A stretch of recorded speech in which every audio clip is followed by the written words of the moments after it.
friends, welcome back to my channel. Sass here. I'm here to do another review of 90 Day Fiance. I do believe this will probably be my shortest review ever of this show because nothing happened. Nothing. Honey, this is what we call a filler episode. Oof. Ciao. Alright, let's start off with Robert and Annie. They gave us a little bit of action. Just a little bit. Okay, so we have Robert, Annie, and Robert's sister Robin to go and meet up with their brother Kenny. Okay, they're going to meet up and have some dinner, and this will be the first time that Kenny is meeting Annie. So they get there, and you know, hey, how you doing? You know, the pleasantries. And so, honey, Kenny haven't even got comfortable. And Robin is like, you're going to like her. You're going to like her. I like her, so you're going to like her. And she loves Robert, and she treats Robert well. I don't know about that, Robin. But we'll see what Kenny has to say. So Kenny, right off the bat, was like, girl, I don't even know her. I just met her. Okay, let me decide if I like Annie or not. Okay, so he's already, you know, hesitant. He's already suspicious because he was like, listen, you know, my brother done met this girl. She's attractive. But what does he really know about this girl? Okay, so they start talking. And he's asking her questions. And, you know, Annie is talking. And so then here comes Annie. All right, Annie is like, you know, are you going to be able to go to, you know, our wedding? And so Kenny, the brother, he made a little face and he was like, well, I don't know. And she was like, why do you make that face? Okay. What do you mean you don't know? And he was like, oh, well, you know, I don't even know you. Okay. I just met you and now y'all talking about, you know, a wedding? And so she was like, yeah. And so here is Annie. Annie gets something defensive because she takes that as being mean to her. Okay, she takes Kenny being a little bit, you know, suspicious and, you know, apprehensive about her and Robert's relationship as Kenny being mean. I don't think Kenny was being mean. You know, I think Kenny got his guard up with this girl. Okay, so then she brings up, you know, Robert, okay? And she says that, you know, Robert is cheap. She says, are you cheap like your brother? And I almost died. And he was like, cheap? He was like, what are you talking about? Of course, Robert, he gets defensive. And he was like, I'm not cheap. I'm not cheap. And she was like, what are you talking about? She was like, you told me when I come over here, you was going to buy me nice clothes. She said that when she come over here, she didn't bring no clothes because Robert told her, I got you. Okay? So she just come over here with a shirt, pair of drawers, and probably, you know, some pants. So Robert was like, no, that's not how it is. And so Robin, the sister, was like, child, he done took her to the thrift store. And did you see how Kenny looked? Kenny was looking at the sister like, what? Done took her to the thrift store, child. And so here's the brother. Brother was like, well, you know, do you expect to have all these things in one day? Okay, Rome was not built in one day. And so here's Robert giving his brother that. Talk about, yeah, that's what I'm talking about. That's what I'm talking about. It takes time. That's what Robert is saying. And honey, Annie was like, I ain't got time. Okay, I take care of your son. All right? I iron his clothes. I get him ready. I'm there with him. Okay? I deserve nice stuff. Okay? I don't need to be going to no thrift shop. Okay? You told me this, and you're not, you know, standing by your word. You're a liar.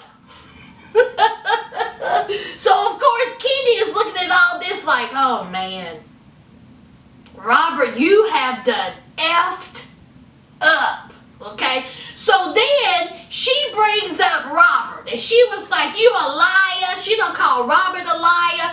She done said, you told me that you had 3 kids. Come to find out, you got 5 kids. Robert said, that's a lie. I didn't tell you that. I told you I had kids. She was like, no, you didn't. You told me you had 5. So here's the brother Kenny. Okay? He says, oh, so he got 5. He was like, what's the big deal? You know how many kids I got? I got 7. Kenny, that don't make you look good. I was like, 7? Child, how many baby mamas you got, Kenny? How many baby mamas you got? And so Robin stepped in and said, one and the same. Robin said it run through him, child. Robin knows about her brothers. Okay? She knows them. All right? Now, people were saying that Robin was going hard for Annie. Okay? She was co-signing for Annie. She was defending Annie. She really wasn't, defending her brother. So Annie was going hard so Robin was going hard for Annie. The only thing I can say to that is she knows her brothers. One brother has 5 kids by 3 different women. The other brother got 7 kids by, I don't know how many women, but we do know there's 12 kids between the 2 of them. I'm pretty sure that Robin knows her brothers, okay? And I think that she genuinely likes Annie. I think that she likes him. I think that she likes Annie, and I think that she thinks that Annie is good for Robert. I really, really think that. But anyway, so of course Annie, she gets upset, and she was like, man, I ain't gonna sit here and hear this, okay? I ain't got time to hear this. So Annie, she gets up, and she storms off, and she goes outside, and she's upset. Okay, all 3 of them are just sitting there. And she says that she don't know how long she can do this, because she says that this don't feel like love. Okay, she don't feel like Robert loves her. Okay, she just feels like she's getting attacked. Okay, that she don't feel the love. She said that this is not how love, it's supposed to work. Now, this is my question to you, friends. Question of the day. Leave it down below. Who, out there, I'm talking to you, friends, who would you date Robert? Not married, not getting a serious relationship. Would you date Robert? I just want to know, yes or no. Would you date Robert? Now, I can tell you for myself, no. Honey, I wouldn't even give that man my phone number. Okay? I just do not see what is appealing of a man. I don't understand the appeal of a man who has 5 children by 3 different women. I'm sorry, that's just me. Call it judgment. You can call it that. That's okay. Okay? But what is appealing about that? What? And I do believe Annie. I do believe that he told her that. I do believe that he said he only had 3 kids. Okay? And I also believe that he told her that he would take care of her. I believe that he said that. Now, why is it that he's not doing all this with an American woman? We all know the answer to that. How many American women do you know that will put up with Robert? How many? Because I know the women I know, honey, child, they wouldn't even give Robert a second glance, child. A second glance. So, let me know down below if you would date Robert. Okay? With all that you know about him, with all that we have seen and heard, how many of you would date him? Leave it down below. Alright? Now let's move on. Oh Lord. Alright, let me knock this out the way. Let's talk about Juliana and Michael. Alright? It's wedding time, y'all. It is wedding day. Alright? Michael, he's with his brother and his close friend from Indiana. And they're just talking about the wedding and the future, and Michael's saying that he's nervous and blah, blah, blah. Okay, they're just getting better acquainted with each other. So it's wedding day. We have Juliana looking absolutely stunning. That's how it's done. Her wedding dress, bomb. Headpiece, bomb. Makeup, bomb. Juliana looked great. All right. We have the two kids, and they're talking, and they're having a mature conversation. These kids are so mature, okay? And so the son, he's all for it. Okay, the son said, look, I'm ready for it. I ain't even nervous, okay? I get to speak at the wedding, okay? That's how mature I am. That's how I hold it down. Dad said I can speak. And so the daughter is like, I'm excited too. I'm a little bit nervous, but I'm excited. I like Juliana. They both like Juliana, which is a great thing. So, Juliana's getting married, and she has her two friends there. And she's sad because, she only has two friends, and Michael's family and friends are the ones that, takes up the wedding. She wishes that her mother and her sister, sisters was there, but they wasn't. But, she had some friends do a little FaceTime and congratulate her. They did some messages. It was really sweet. It got Juliana crying, and she is just so upset. And she was like, I love my friends, and what they did was so sweet. And she was like, but, I haven't heard from my mama or my sisters. They haven't even sent a text. Now, I will say this, y'all. During that little segment, I got teary-eyed. I did. I was like, oh.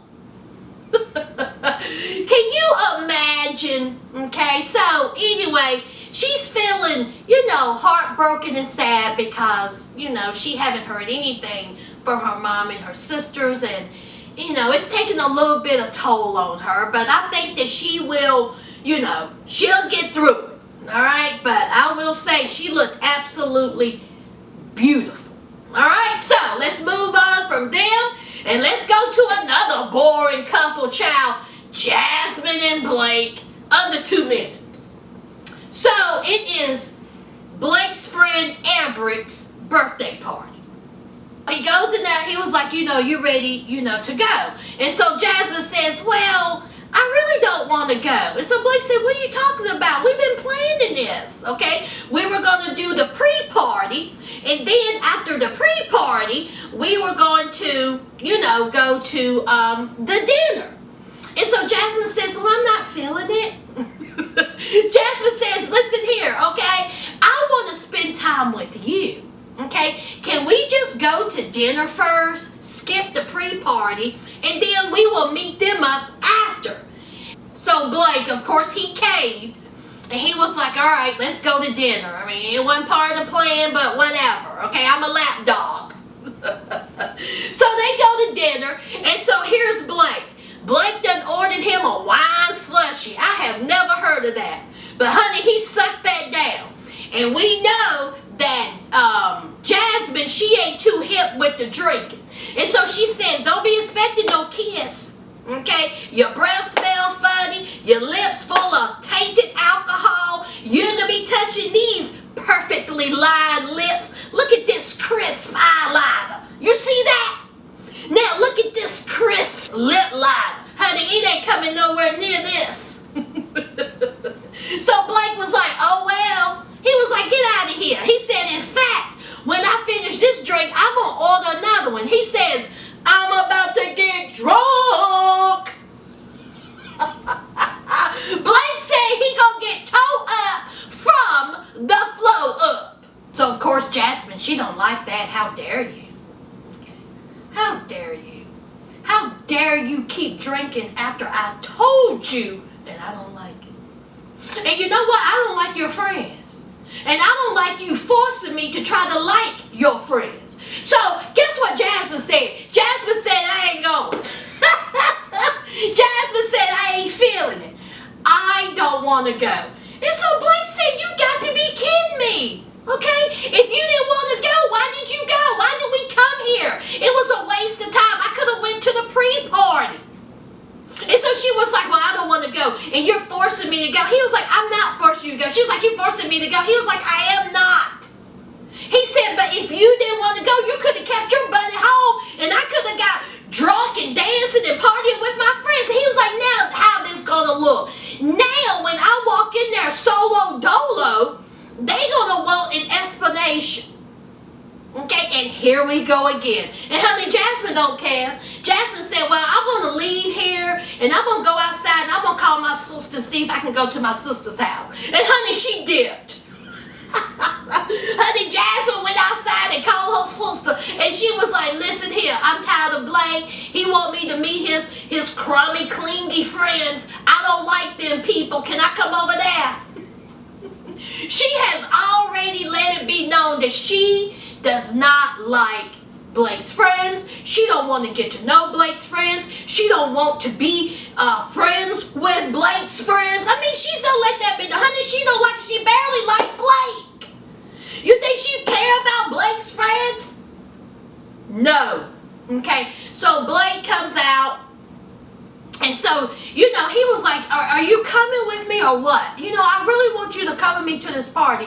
And she says, no. She says, I'm going to my sister's. And she was like, you're going to give me a call or what? What's happening here? And he was like, I get you an Uber. It's unnecessary, but I get you an Uber. And she was like, all right. So she ends up, you know, at her sister's. And, of course, she's whining to her sister. And, you know, her sister just seemed like, her sister was just taking it in. You know, she was giving her sisterly advice about, you know, you and Blake need to have a conversation. You need to tell Blake what you want. You know, Blake is not taking her feelings into account. Okay? Blake is all about his friends. Okay? Blake wants her to do something that she don't want to do. That's what Jasmine thinks. Child, what do y'all think? That was more than 2 minutes. That's all I'm giving Jasmine and Blake, child. Whew. Let's move on. All right, now let's talk about Mike and Natalie. So as we seen last week, Mike told Sylvester the cat deuces because Natalie says, I think you should apologize. Child. So Mike said, I ain't got time to apologize. I'm going to my Uber. So he's sitting inside the car, and here comes Natalie. All right. Natalie, she gets in the car, and so Mike says, are you coming with me? And she was like, yes. So this has to be the most awkward exchange in the history of this show. Now, I don't know if Natalie forgot to take her medication or she took too much or too little. But Natalie acted and looked like a fool. She's rubbing on Mike and she's talking to Mike like he is a 10-year-old and she is his mother. She's rubbing on him and saying, you know, you're a great guy. Your mom loves you. Your dad loves you. Your family loves you. You know, I just wish that you would listen to me. And then she says, in a perfect world, okay, you would apologize to me. Okay, and touch my hand and give me a kiss. But we don't live in a perfect world. Here is Natalie, Sylvester the cat, psycho, is telling this man that she deserves an apology. When he drops everything, flies out there to be with her, what does she do? She tells him that she don't love him. Even though she accepted that, you know, engagement ring. Honey, Mike is gutted. All right, Mike don't know what to think. He is in the back of that car like, what in the world? He's saying that she is childish, that she is acting childish, that she's not taking anything serious. She thinks this is a joke. So, they get inside of the airport, and she is embarrassing, okay? Embarrassing. So she's still talking out the side of her neck, all right? She's going over there, and she's rubbing them and talking to them. Foolish. This is the definition of foolish, okay? So Mike finally got on that plane. I was like, child, if y'all don't hurry up and get this man on this plane, because, honey, I was tired and I was too through of Natalie's behavior. Don't y'all think that she was acting weird? I mean, she was ridiculous, okay? She was definitely acting childish. She's selfish, and, honey, Mike need to leave that woman alone, child, alone. So Mike finally made it home, and he's upset. He is hurt, all right? So he has the engagement ring. He puts it up. It was the next morning. And who do we see? Who do we see coming out that barn? Uncle Bo. Uncle Bo. Honey, Uncle Bo was ready. He has missed his nephew. Uncle Bo got in that house and he says, listen here, I am starving like Marvin. Honey, he was ready to gnaw down on some pancakes. He was tired of eating hay out there in that barn. Uncle Bo let it be known that, he spent his money at the casino. All $25. He said that, he $25 in the hole and he needs some more money. Okay? He needs to go to the ATM. The AT Mike. Okay? Mike said, listen, it's Sunday. The ATM closed. So anyway, Mike, he's still upset. He is, cooking pancakes for his uncle. And so Bo was like, how was the trip? Is everything good? And Mike looked so defeated, didn't he? I feel bad for Mike. I think Mike genuinely is a good dude. And honey, she done kicked him in the nuts. Okay? Honey, Natalie done stomped on his heart. Honey done ate it, spit it back out, burned it, busted into flames. Honey, Natalie done destroyed this man. And you can tell it. So, Uncle Bo, he says, now listen here, nephew. I have a little experience when it comes to the women folk. I've been in a relationship a couple of times. I told y'all, Uncle Bo has stories. I told y'all that. Okay? Uncle Bo said, listen, all right? Just take your time. All right? You know what you need to do. Okay? Follow your heart. That's what you do. Don't let this woman get you all stressed out. Okay? And here is the producers. The producers every 5 minutes up in Mike's face. Do you love her? Are you still single? Are you engaged? What are you going to do with the ring? Are you still broke? What you going to do about this? Are you going to call her? Are you over? I'm like, if y'all don't leave this man alone. Mike is like, listen here, dude. Okay, I don't know. Okay, this is freshly happened. Okay, she just told me that she don't love me. Okay, I'm still trying to soak that in. I need time. Okay, give me a couple of days. I'll call her and we'll take it from there. But right here at this moment, I don't know what to feel. But what I do know is that she returned the ring. So I guess we're not engaged anymore. Honey, Natalie ought to be ashamed of herself. Something wrong with her. Something is wrong with Natalie.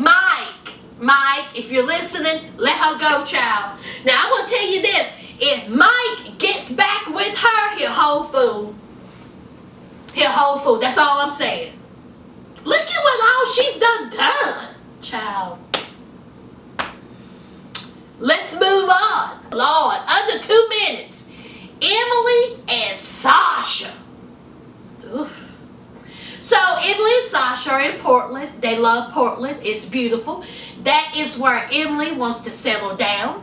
Okay? That's where she wants to raise her children. All right? She took Sasha, out of the apartment of her sisters because, honey, everybody's getting on everybody's nerves. Okay? Her sister is up to here with Sasha. All right? Sasha's up to here with the sister and everybody's stressed out.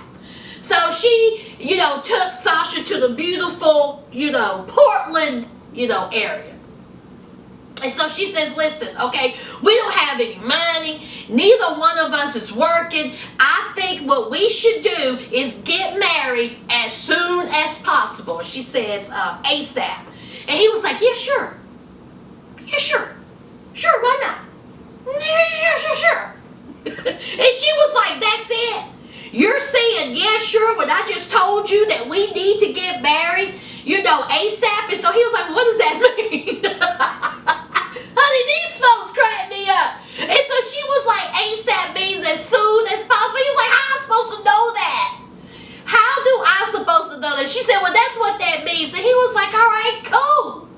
Okay? And so, Sasha was like, look, I can't work, but that I want to work. When I'm able to work, I will get a job. We will make this work. And so she was like, all right. So they're going to get married ASAP, okay? So her and her sister, meet up and they go to a dress shop. And we know that sister, honey. That sister don't care for Sasha. She don't care for them being together. She don't care for this, engagement. None of it, all right? So here they are talking about, what type of wedding they want. And so Emily is telling the shop owner that they would like to have a beach wedding and, an Oregon beach wedding. And, that's what she wants. So she tries on a couple of dresses and I didn't like neither one of them. Okay. The dresses look outdated. It was too much food for a beach wedding. Okay. They didn't fit her right, and it just didn't look right, okay? So, when I tell you, when she put on that veil and that headpiece, I was like, yes. It completely changed the structure of her face. It completely changed everything. She looked great. She pulled her hair back. She looked so good. I was like, that's that. You need to get that. You need to get that headpiece. You need to get that veil. You need a plain white slip dress. Now, you're going to have to get some Spanx. There ain't nothing wrong with that. Suck it in, girl. Suck it in. That's all you need. Okay? And you will be beautiful. Even the sister. Honey, the sister got emotional when she seen that she had a tear to her eye.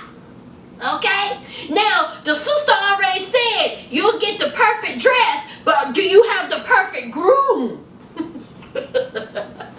So, the sister got emotional, okay? And I think that was a turning point. Even Emily said, for my sister to shed a tear, this is something else. And so the sister was like, you look beautiful. Okay, and so now the sister is, for right now, she's coming around. All right, she even said, you're getting married. So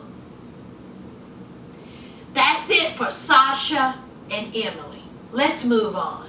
All right, I'm not gonna spend too much time under 2 minutes. Tanya and Cynthia. Y'all, what's wrong with Tanya? What is wrong with her? What's wrong with her? So, I'm just going to tell you right now. When it comes to this whole astrology stuff, I don't know nothing about it. I don't know about the signs. I don't know about the water, the earth, the wind, the dirt, the sun, the moon, the fish, the cow. I don't know about none of it. The only thing I know is my sign is Leo. That's all I know. Okay? That's it. Alright? But when you dive deep into if you're compatible, if the moon is compatible to the wind, and so Tanya contacted an astrologist. Now her name is Daisy October.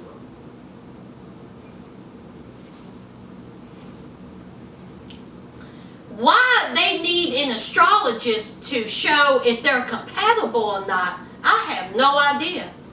Tanya is the same woman who said that she's ready to have a child with this man. Tanya is the same woman who brought this man over here to live in a shed. A broke down shed at that. Tanya is the same woman who left for 30 days to be a witch doctor. And then she's talking about if they're compatible or not. And she needs some Daisy October to say they're compatible. Honey, you lucky Sinjin is still there. So the astrologist is talking about if they're compatible. Honey, I'm not going to go into what that woman was saying because I didn't understand. Okay, but what I did understand was the whole soulmate conversation. Now, Tanya is standing there saying that she don't know if Sinjin is her soulmate. Okay, she knows that they have been connected somehow, some way. I mean, you know, they could have been connected as best friends. I mean, Sinjin could have been her brother. All right, but is Sinjin really her, soulmate? Now she starts gibbering and jabbering on. Honey, I didn't understand anything Tanya was saying. Did y'all? Honey, I just muted her out. I turned into Helen Keller with that mess. I said, girl, I ain't gonna be listening to your foolishness. Just foolish. Honey, Sinjin didn't even understand what she was saying. He was looking at her like she had two heads. Okay, like what are you talking about? All right. So anyway, Sinjin, he gets upset. He said that he needs time to process it. And then here's Tanya. Yeah, let's give him time to process it. Tanya.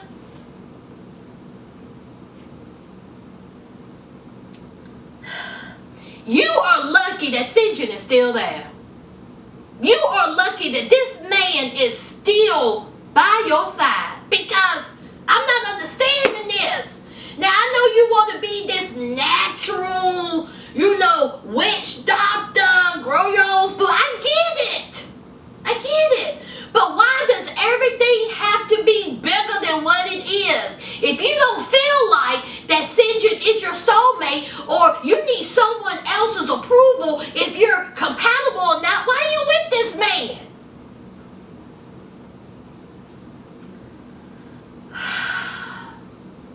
Friends, if any of you out there into this astrology, please leave it down below what Tanya was talking about. Because again, Helen Keller her. That's exactly what I did. I Helen Keller her. Honey, she was foolish. That whole thing was dumb and foolish. Let's move on. Last and least, we have Angela and Michael. Now, let me tell you something. Now, I know I don't care for Angela. I don't care for Angela one bit. But in this episode, I was with Angela 100%. Okay? Now, Angela, she's still upset about the whole denial of the K-1 visa. So she says, listen, you're going to take me to that U.S. Embassy. I'm going to knock on that door. I'm going to kick down the door. And I'm going to say, I want to know why my man was denied.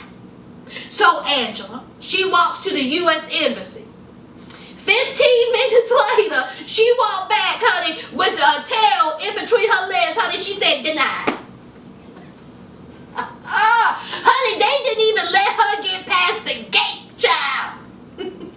You know there's cameras, okay? You know they seen Angela walking up and everybody in that office got to scrambling. Everybody was like, is that Angela? Is that Angela? Shut the door, bolt the door. Is that electric fence? So Angela talked to a person who was at the gate. Okay, and they said, no, you ain't coming in. So another person talked to that person. They was like, listen, you go out there and you tell Angela that she ain't coming in. Denied. Okay, so that person had to go and tell Angela, honey, you need to make you an appointment. Angela said, the United States said that I don't have to make an appointment. Honey, they said, I don't care what they said. Okay, you here. All right, here, you got to make an appointment. So you come back, you make an appointment, and then we will talk to you. Until then, take your feet to the street. Angela was hot. So she goes goes back and she's telling, Michael all this stuff, okay? And here Michael, okay? Michael's still saying, well, we can get married in Nigeria. Angela has let it be known time and time again, she does not want to get married in Nigeria. She says that she has every right to get married to a man that she loves in front of her mom and in front of her children and her grandchildren. And she is absolutely right. Okay, now Angela has sacrificed a lot for Michael. She's been out there 3 times. She kind of shied, but she still went out there 3 times. She also did their little ceremony in front of his mother because his mother wanted that. All right? And she wanted to do it. All right? So I think that Angela has every right to get married in the United States in front of her mother. Okay? She can't bring her family to Nigeria. And and Michael's selfish, crusty self shouldn't want her to, but of course he's selfish, he don't care. So later on, they're having dinner at the uncle's house, okay? Now his mother, have been saying that she wants a microwave, okay? So, of course, Angela, because, Michael ain't got no money, all right?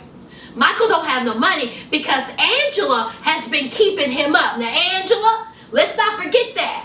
You have been keeping up with this man. You have been paying for this man's phone. You've been paying for this man's daily living because you wanted to keep tabs on this man. Michael said that. So for you to complain about paying for all this stuff, you're the one that you don't want this man to work. You keeping him up. So for that's on you.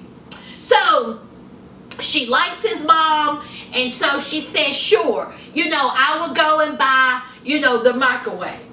So then they go to this little store. Child, when I tell you, honey, they find a microwave, okay? And so then here comes Michael dropping a bombshell, talking about, well, since we going to my auntie's house, we need to bring a gift.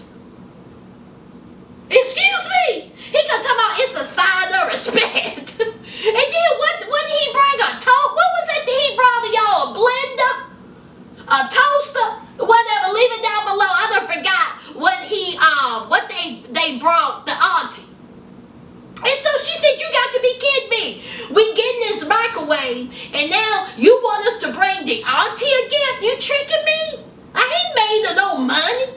And so of course she breaks down. They end up getting the microwave. They end up getting the magic bullet or whatever it was that she got. And she says, listen, I only got 15,000 Nigerian money. Take it or leave it. Honey, that man in that shop was like, I'll take it. I was like, Angela, you got to do a little bit more negotiating. I will pull down. I said, look, only thing I got is 3,000. Take it or leave it. That's all I got. So anyway, so they end up at the auntie's house, okay? So the mother is there, and and so Angela tells the mother, we got your microwave, and the mother is ecstatic. She's happy, about that. I will say this. I like the way that Angela interacts with his family. Angela really likes his family, and she really, really likes his mom. And I do believe that, his mom likes, Angela. So, the auntie was like, Angela, come with me into the kitchen. And Angela, child, Angela don't cook. And she don't like Nigerian food. So the auntie has her in the kitchen, and the auntie, was putting some grease in a pot that they were going to fry up some plantains, okay? So the auntie is saying, if you are a newly wife, you need to know this. The newly wives are the ones that, take care of the cooking, do the hosting, do the serving. She's supposed to be doing all this. Honey, Angela was like, girl, look at me. Doesn't look like I do all that stuff. So anyway, so they cooked up the plantains. Everybody was at the table. They brought the food over. And so let the conversation begin.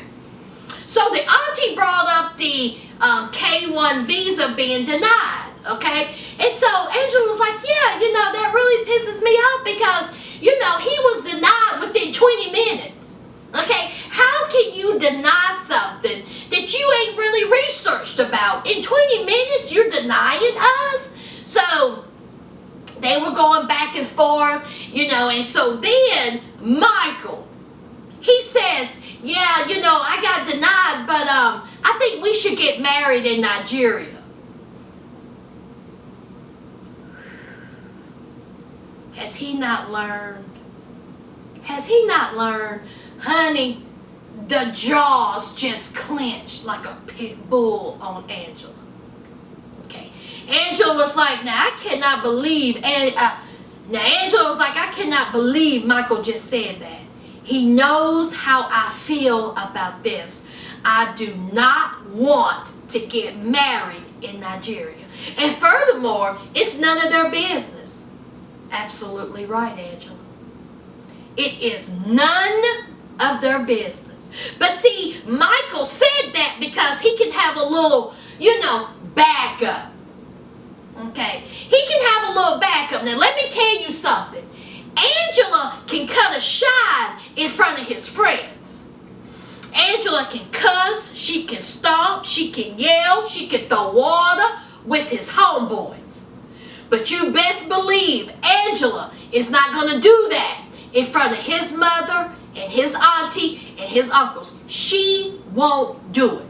And I bet you she won't do it. Now she may want to, rip his throat out.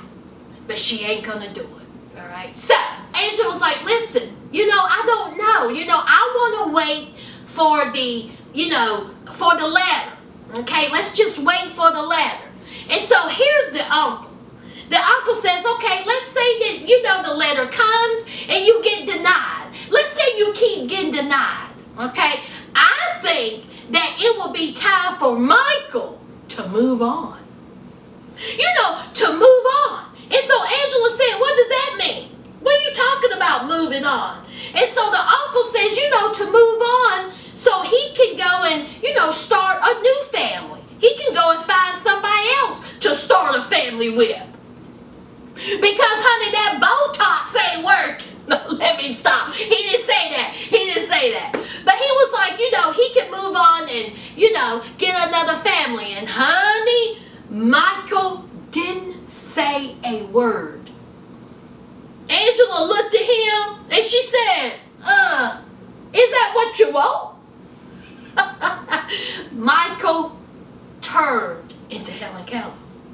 Michael didn't say nothing. And so Angela, honey, she says she is pissed. She is upset. And she was like, get me out of here. She was like, I need to get out of here. I am boiling. That's it. That is it for the review. What did you think about this episode? It was a little dry. I understand. It was a little dry. But leave your comments down below. Don't forget to like and subscribe. All right? And until next week, friends. Bye.